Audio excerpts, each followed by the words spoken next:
Good evening, viewers. Hi, this is Anchal Puri on Spotify with Taza Talks. Today we are welcoming our esteemed guest Ankita Bapna, एक founder है, innovator है और founder of mind magic की बहुत ही नायाब एक importantly जिसको कह सकते हैं कि बच्चों के लिए बनाया हुआ बहुत ही क्रिएटिव प्रोडक्ट है, हमारे बीच में आ चुकी हैं ताजा टॉक्स के प्लेटफॉर्म पे। सो वेलकम अंकिता जी, कैसे हैं आप? मैं बहुत अच्छी हूँ, आप कैसे हैं? मैं बिल्कुल ठीक हूँ। So tell us something about yourself, एक छोटा सा इंट्रोडक्शन हमारे व्यूअर्स को दीजिए। Myself Ankita Bapna, और I am the educator and founder of Mind Magic. I am since in education industry since 16 years मैं पढ़ा रही हूँ, and especially मैंने pre medical students, NEET aspirants, KVPY, olympiads, NEET and NTSC जैसे different exams को address किया है, उनको पढ़ाया है, और उसी पैशन को फॉलो करते हुए मैंने एजुकेशनल गेम्स प्रिपेयर किए हैं बच्चों के लिए। जी, तो माइंड मैजिक की जर्नी कैसे स्टार्ट हुई और क्या ऐसा आपके दिमाग में आया कि मुझे ये करना चाहिए? एक्चुअली माइंड मैजिक की जर्नी एक बहुत सिंपल ऑब्जर्वेशन से स्टार्ट हुई थी कि मैंने देखा स्टूडेंट्स बहुत ज़्यादा बोर फील करते हैं जब हम long hours of classes, long duration of classes होती है, मैराथन क्लासेस होती थी 2 घंटे 4 घंटे की, तो बच्चे बीच में बहुत बोर्डम फील करते थे, नींद आती थी बच्चों को। तो I started doing simple quizzes in the classroom. जी। और जब मैंने देखा कि एक सिंपल क्विज से बच्चों के अंदर कुछ न्यूरोट्रांसमीटर्स रिलीज होते हैं, हमने साइंटिफिकली पढ़ा जब इसको, वो न्यूरोट्रांसमीटर्स लाइक डोपामिन और एसिटाइल कोलाइन जैसे केमिकल्स हैं, और उनसे बच्चे हैप्पी तो हो ही जाते हैं, उसके साथ साथ उनका फोकस और कंसंट्रेशन इंक्रीज हो जाता है, और आफ्टर 2 और 5 मिनट्स ऑफ एक्टिविटी वो बहुत अच्छे से पढ़ना स्टार्ट कर देते हैं। सो उनसे उनकी प्रोडक्टिविटी इंक्रीज होती है, और उसी को देखते हुए आई स्टार्टेड माइंड मैजिक, जिसमें हमने कुछ ऐसे गेम्स बनाए जो उनको प्लेफुल लर्निंग देते हैं और खेलने के साथ साथ एजुकेशन भी मिलती है। जी बिल्कुल। तो आज के बच्चों में सबसे बड़ा चैलेंज आप किसे मानती हैं? डिस्ट्रैक्शन, कॉन्फिडेंस या पेरेंटिंग? वैसे तो सारे इंटरलिंक्ड हैं, लेकिन डिस्ट्रैक्शन सबसे बड़ा चैलेंज है, और उसका सबसे बड़ा रीजन है an number of things are available on the screen. जब बच्चे स्क्रीन देखते हैं, बच्चों के पास में बहुत सारे टाइप की स्क्रीन अवेलेबल है, mobile phones, TV, laptops, iPads, और उनको देखने से एक सबसे बड़ी प्रॉब्लम जो क्रिएट हो रही है वो है डोपामिन ओवरलोड। जैसे मैंने आपको बताया कि डोपामिन एक हैप्पीनेस हार्मोन होता है, जी। जब कुछ थोड़ा सा कुछ देखते हैं और अच्छा लगता है तो वो रिलीज होता है, उससे हमारा फोकस इंक्रीज होता है। जी। लेकिन अगर उसका ओवरलोड और ओवरडोज हो जाता है, तो उस केस में बच्चों का जो स्पैन है वो बहुत डिक्रीज हो जाता है, मतलब अटेंशन स्पैन डिक्रीज हो जाता है, 8 सेकंड से ज्यादा वो किसी एक चीज के ऊपर अटेंशन दे ही नहीं पाते। सो दैट इज डिस्ट्रैक्शन, जो बहुत ज्यादा हार्मफुल है। Okay, okay, okay. तो आपको जब आपने ये माइंड मैजिक का फाउंडेड आपने कर दिया, इसको मार्केट में आप लेके आए, अभी किस तरीके का रिस्पॉन्स मिल रहा है आपको? मुझे बहुत अच्छा लगता है जब पेरेंट्स और बच्चे और स्पेशली एजुकेटर्स जो ट्यूशंस करते हैं, जो कोचिंग्स करते हैं, जो बच्चों को कॉलेज में पढ़ाते हैं, स्कूल में पढ़ाते हैं, उन लोगों को ये प्रोडक्ट बहुत ज़्यादा अच्छा लगता है, और मुझे उसको देख करके बहुत ज़्यादा अच्छा लगता है। जी, जी, जी, बिल्कुल। सो मैम, माइंड ट्रेनिंग और ब्रेन डेवलपमेंट, आपकी यूनिक मेथोडोलॉजी क्या है? और कोई एग्जांपल आप ज़रूर शेयर कीजिए हमारे व्यूअर्स के साथ। माइंड ट्रेनिंग और ब्रेन डेवलपमेंट का हमारा जो यूनिक मेथोडोलॉजी है वो है प्लेफुल लर्निंग, और उसको हमने एक कॉन्सेप्ट की फॉर्म में बनाया, दैट इज एड्यूटेनमेंट।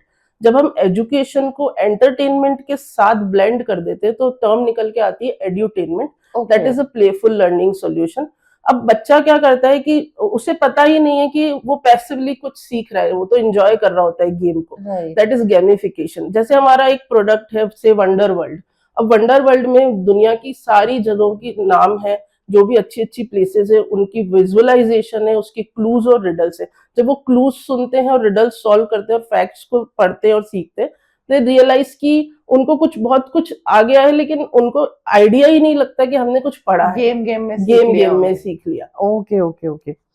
सो कई पेरेंट्स कहते हैं कि मेरा बच्चा पढ़ाई पे ध्यान नहीं देता, आप उन्हें क्या सलाह देती हैं?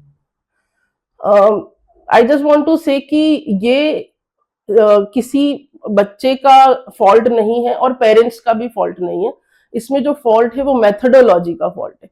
हम जो मेथडोलॉजी यूज करते हैं हमारे एजुकेशन सिस्टम के अकॉर्डिंग, वो बहुत रोट मेथड्स हैं, बहुत ज्यादा रटना और याद करना पड़ता है बच्चे को, और धीरे धीरे उसका अटेंशन, उसकी जो क्यूरियोसिटी है वो खत्म हो जाती है।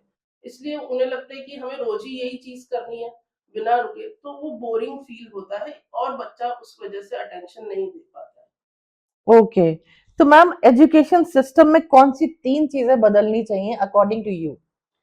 मेरे अकॉर्डिंग जो सबसे इम्पोर्टेंट है वो ये है कि ग्रेड्स को ग्रोथ से रिप्लेस किया जाए। हम ये नहीं देखें कि ग्रेड्स क्या आ रही है, हम ये देखें कि ग्रोथ कितनी हो रही है। जी। सेकेंड थिंग जो बहुत ज्यादा इम्पोर्टेंट है वो ये है कि टीचर्स को एज अ मेंटोर वर्क करना चाहिए। हमारे एजुकेशन सिस्टम में कुछ ऐसे मॉड्यूल्स होने चाहिए जो टीचर्स को टाइम टू टाइम ट्रेन करें मेंटोर करने के लिए, जी। क्योंकि हम बीइंग अ टीचर हम मिलेनियल्स हैं, हम जेनजी को पढ़ा रहे हैं, हम अल्फा को पढ़ा रहे हैं, जनरेशन अल्फा को भी पढ़ा रहे हैं। उनका ब्रेन हमारे ब्रेन के कंपैरिजन में बहुत ज्यादा डिफरेंशियली वर्क करता है। अगर मिलेनियल्स को ट्रेन किया जाए कि आपको जेनजी और अल्फा बच्चों को कैसे पढ़ाना है, तो हम बहुत अच्छे से उनको पुट ऑन कर पाएंगे। So basically train the trainer का भी कॉन्सेप्ट होना चाहिए। Yes, perfectly all right. या तो आपकी अपनी जर्नी में, अगर मैं आपकी जर्नी की बात करूं, आपने इस माइंड मैजिकल टाइम पे कौन कौन से चैलेंजेस को फेस किया? कभी भी किसी भी चीज को स्टार्ट करने के लिए बहुत सारे चैलेंजेस आते हैं। तो सबसे पहला चैलेंज ये था कि लर्निंग गेम के फॉर्म में हो सकती है, इसको प्रूव करना, ये सबसे बड़ा चैलेंज था। तो गेमिफिकेशन, लोग सोचते हैं कि game is a waste of time, और स्पेशली इंडोर गेम्स पे ज्यादा ध्यान नहीं दिया जाता है। तो बोलते हैं कि आप आउटडोर गेम खेलो, उससे आपकी एक्सरसाइज होगी, but brain exercise equally important है। जब बच्चा गेम खेलता है और उसको कहीं ना कहीं लर्निंग मिल रही है, तो उसका ब्रेन मसल्स वर्क कर रहा है passively, and that is very important. तो मैंने अब इस चैलेंज को फेस किया कि अपने कलीग्स, अपने फ्रेंड्स, अपने रिलेटिव्स तक को हमें ये एक्सप्लेन करना है कि हम क्या चीज बहुत अच्छे से करें। धीरे धीरे दे केम टू नो कि हाँ ये कुछ अच्छा हो रहा है। जी। अगर मैं आपकी बात करूं तो एक वर्किंग वुमेन एंटरप्रेन्योर के लिए सबसे ज्यादा टफ क्या है? एक वर्किंग वुमन या हर एक वुमन के लिए बैलेंस बनाना सबसे ज्यादा टफ होता है, पर्सनल और प्रोफेशनल लाइफ में। हाँ। और बैलेंसिंग को, बीइंग एन बायोलॉजी ट्यूटर, मैंने ये रियलाइज किया कि अगर हम हमारी सर्केडियन रिदम, जो हमारी बॉडी की क्लॉक होती है, उसके अकॉर्डिंग चले तो हम बहुत ज्यादा अच्छा कर सकते हैं। मैंने अपनी जो पूरा होल डे है उसको ऐसे 3-4 स्लॉट्स में डिवाइड किया। जब मॉर्निंग टाइम होता है हम बहुत ज्यादा क्रिएटिव सोचते हैं, हमारा दिमाग बहुत तेज चल रहा होता है, उस टाइम को हमने ऐसे डिवोट किया कि हम कुछ क्रिएटिव काम करेंगे, हम कंटेंट डेवलप करेंगे, हम डिजाइनिंग करेंगे। नून के टाइम पर हम स्पेशली करते हैं कि ऑपरेशनल वर्क्स करते हैं, जिसमें लोगों से बात करना हुआ, ई कॉमर्स से रिलेटेड चीजें हुई। और आफ्टरनून का टाइम हमने बेसिकली अपनी फैमिली, फ्रेंड्स वगैरह के लिए डिवोट कर रखा है, जिसमें हम हमारे ही बनाए हुए गेम्स को उनके साथ प्ले करके और एक एज एन एक्सपेरिमेंट करते कि बच्चों को कैसा फील हो रहा है, उनके फीडबैक्स लेते। तो इससे हमारी फैमिली बॉन्डिंग, हमारे बच्चों की सिबलिंग बॉन्डिंग, कॉलोनी के फ्रेंड्स के साथ बॉन्डिंग इंक्रीज होती है। Okay, okay, okay. आप अपनी पर्सनल और प्रोफेशनल लाइफ को कैसे बैलेंस करती हैं? मैं अपनी पर्सनल और प्रोफेशनल लाइफ को ऐसे बैलेंस करती हूँ कि बिकॉज बीइंग अ वुमन हमें पता है कि हमारे बॉडी में भी बहुत सारे चेंजेस होते हैं और हमारे पास टाइम का भी बहुत ज्यादा लिमिटेशन होता है। So when ever my body wants rest, मैं अपनी बॉडी को रेस्ट देती हूँ, और जब भी मुझे बहुत ज्यादा अच्छा लग रहा है काम करने में तो मैं बहुत ज्यादा काम करती हूँ, और उसके साथ साथ अपनी बेटी के साथ बहुत ज्यादा टाइम स्पेंड करती हूँ, ताकि वो भी ये सीखे कि balancing is very important. Absolutely. एक स्टूडेंट की परफॉर्मेंस को बढ़ाने के लिए सबसे पावरफुल डेली हैबिट क्या होती है मैम? एक स्टूडेंट की परफॉर्मेंस को बढ़ाने के लिए सबसे पावरफुल डेली हैबिट होती है कंसिस्टेंसी। कोई भी चीज सिंपल वे में रेगुलरली की जाए तो किसी की भी परफॉर्मेंस इंक्रीज हो सकती है। अब स्टूडेंट है तो उसका काम है पढ़ाई, पढ़ाई इज लाइक अ तपस्या फॉर हिम। अगर कोई और है जिसको कोई और काम कर रहा है तो उसका प्रोफेशन उसकी तपस्या होगी। तो जो भी हम कर रहे हैं उसको कंसिस्टेंटली करना होता है, उससे अच्छा रिजल्ट मिलता है। एब्सोल्युटली सही कहा आपने। अगले 5 सालों में माइंड मैजिक के विजन को आप कहाँ देखती हैं? माइंड मैजिक को मैं बहुत सारी फैमिलीज, पेरेंट्स के पास पहुंचाना चाहती हूँ, स्पेशली स्कूल्स के साथ कोलैब करके उनको देना चाहती हूँ। और मेरा सबसे इम्पोर्टेंटली ये है कि हम सिर्फ माइंड को ट्रेन नहीं कर रहे हैं, हम माइंड को मैजिकल बनाना चाहते हैं। That's what mind magic. तो बेसिकली आप इसको इंटरनेशनल भी ले जाना चाहेंगी। जी बिल्कुल। एब्सोल्युटली, बहुत ही हमारी बिल्कुल आपके साथ ब्लेसिंग्स भी हैं और विशेस भी हैं कि जरूर पहुंचेगा माइंड मैजिक, डेफिनेटली। सो जो लोग आपको सुन रहे हैं उनको आप थोड़ा सा बताइए कि आपकी सक्सेस का गोल्डन रूल क्या है।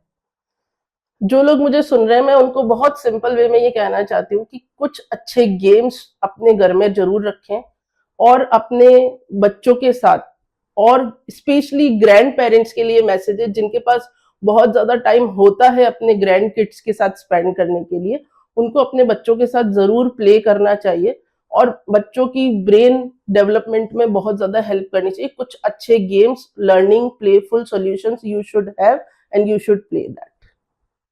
एब्सोल्युटली। सो एक छोटा सा रैपिड फायर राउंड हम आपके साथ करेंगे, ठीक है? आईक्यू या ईक्यू, कौन सा ज्यादा इंपॉर्टेंट है? आई थिंक EQ ज्यादा इंपॉर्टेंट है। ओके। फोन एडिक्शन बच्चे ज्यादा गिल्टी में करते हैं या पेरेंट्स के अभाव से कि हमें फोन यूज कर लेते हैं, पेरेंट्स से ज्यादा क्या बात करेंगे, ये तो डेली वही बात करेंगे, तो क्या लगता है आपको? बच्चे ज्यादा अपने आप को बिजी, मतलब अपने आप को डिस्ट्रैक्टेड करते हैं बिकॉज कि उन्हें लगता है कि पेरेंट्स से कुछ ना कुछ सीखने को ज्यादा नहीं मिलेगा, फोन में एन नंबर ऑफ थिंग्स है जहाँ उन्हें इंटरेस्ट या नहीं लगता है। One word for mind magic. Revolution. Revolution, okay. Motivation या डिसिप्लिन? डिसिप्लिन। मोटिवेशन थोड़े टाइम के लिए होता है पर डिसिप्लिन हमेशा। हमेशा के लिए होता है। यदि मैम आपको सुपर पावर मिल जाए तो आप क्या चुनेंगी, माइंड रीडिंग, टाइम स्टॉप या memory boost? Memory boost. Okay, and why? Because कि जब हमारा ब्रेन बहुत ज्यादा अच्छे से, मेमोरी बूस्ट से मेरा मतलब ब्रेन डेवलपमेंट से है, और जब हमारा ब्रेन बहुत ज्यादा अच्छे से काम कर रहा है तो हम सारी चीजें स्मूथली कर सकते हैं, because everything around the brain, brain हमारा यूनिवर्स है बॉडी का। Absolutely. So favourite learning tool आपका क्या है, बुक, पॉडकास्ट या एक्सपीरियंस? एक्सपीरियंस। एक्सपीरियंस जो सिखाता है वो बहुत ही लॉन्ग लास्टिंग होता है। एब्सोल्युटली। सो आप नाइट आउल है या अर्ली राइजर है? I am early riser. Okay. So life का सबसे बड़ा शिक्षक कौन होता है, फेलियर या सक्सेस? Failure, definitely. अब एब्सोल्युटली बिल्कुल सही कहा आपने।